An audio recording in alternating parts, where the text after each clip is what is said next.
Welcome back, guys, to another episode of the Dad is in Control podcast. My name is Brian Chauvin, and I'm the founder of Dad is in Control. Before I start, I wanted to ask you guys a huge favor. If you haven't already done this, could you please take a second out, head on over to the podcast app or iTunes, and please rate and review this podcast. Also, don't forget to subscribe. By rating and reviewing the podcast, it helps us deliver our message to more and more people just like you that would benefit from hearing this message. So let's get into today's topic. I want to tell you a story about the old man in the minivan. So this actually happened yesterday. Yesterday was Sunday, and Sunday morning I had hockey at the arena with my middle son, and then in the afternoon we had hockey with my oldest son.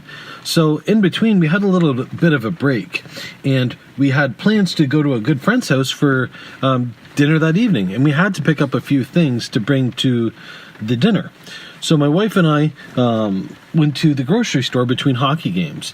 We parked the car and we're sipping our coffee, walking in the parking lot on our way into the grocery store, and we noticed a blue minivan. It was parked in a handicapped spot, and there was a pair of legs dangling out of an open door.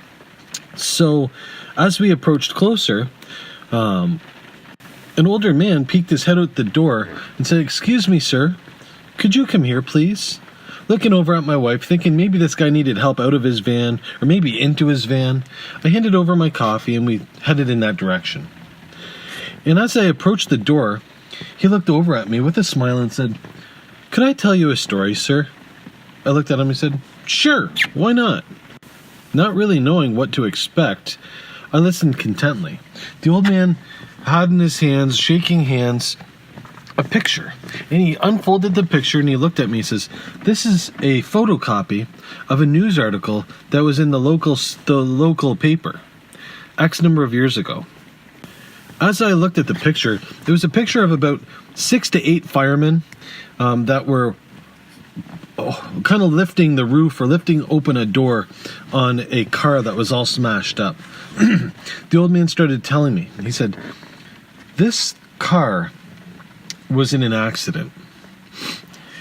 The driver of this car was heading to a funeral home in a local town close to where we live after a long day at work. And he started to doze off. And suddenly, he dozed off completely and fell asleep. He then drove off the road and rolled the car X number of times and hit this phone pole." And the old man got into very, very descriptive words and about the whole scenario. I'm thinking, oh my gosh, he was a fireman. And he looked up at me and he's like, "This car was completely mangled and the driver actually lived. He actually got away from this accident reasonably unscathed." And he looked up at us very promptly and says, "I was the driver of the car. And I'm telling you this because I want you guys to know, if you're even a little bit tired, please don't drive. If you're a little bit tired or a little bit distracted, don't get behind the wheel because it's not worth it."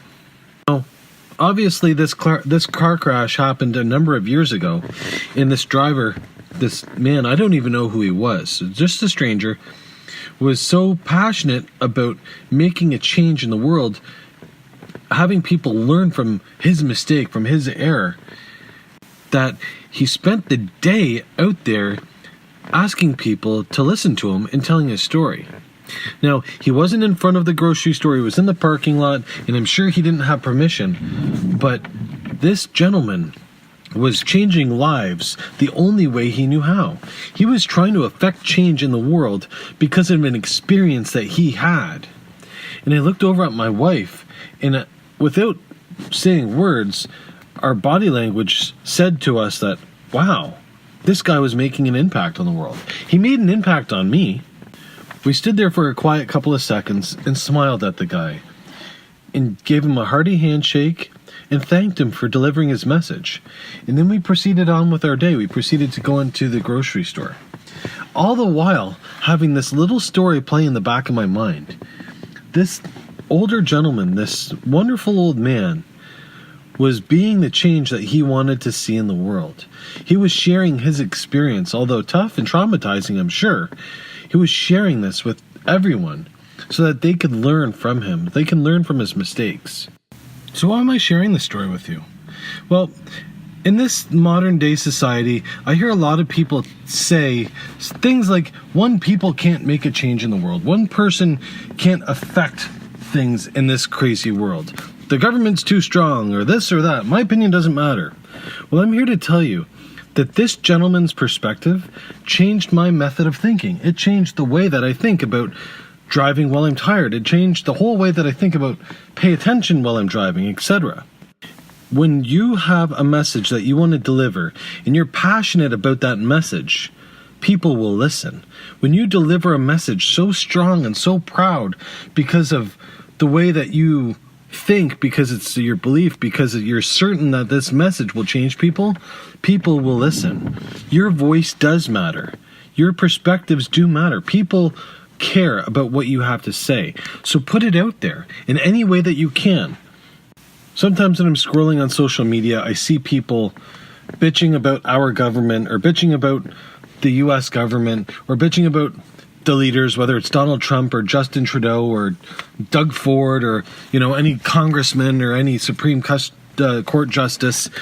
They were bitching and bitching and bitching about stories that, first of all, we don't know anything about. Second of all, we weren't there. And all we're doing is voicing our opinions on things that don't really matter. But if you have a message like the one that this gentleman told us, he was directly involved in something that changed his life, that he was passionate about, something that he was telling us from vivid experience, we'll listen. That message can be anything. It could be about the homeless people. It could be about feeding hungry people. It could be about mental health. It could be about diabetes. It could be about anything. When you have a message that you're passionate about, that you know about, that you're experienced with, people will listen. Put it out there for the world to hear, and put it out there proud. Because one person can change the world. One person can drastically make changes in today's society, and you should be that person. So that's it for today, guys. That's my message. So, if this is a conversation that you want to continue having, if you want to learn more about how to regain control of your life, about how to become a better version of you, a better father, a better husband, it's easy. Join our free Facebook group. It's as easy as visiting dadisincontrol.com and push the button to join our free Facebook group. It's that simple. Join a community of men who are there to get better, that'll listen to you, that'll give advice that you can give advice to from experience. Because we are all there to support you. Why? Because you're worth it. Because you matter. I hope to see you on the inside of the group. And until next time, have a great day.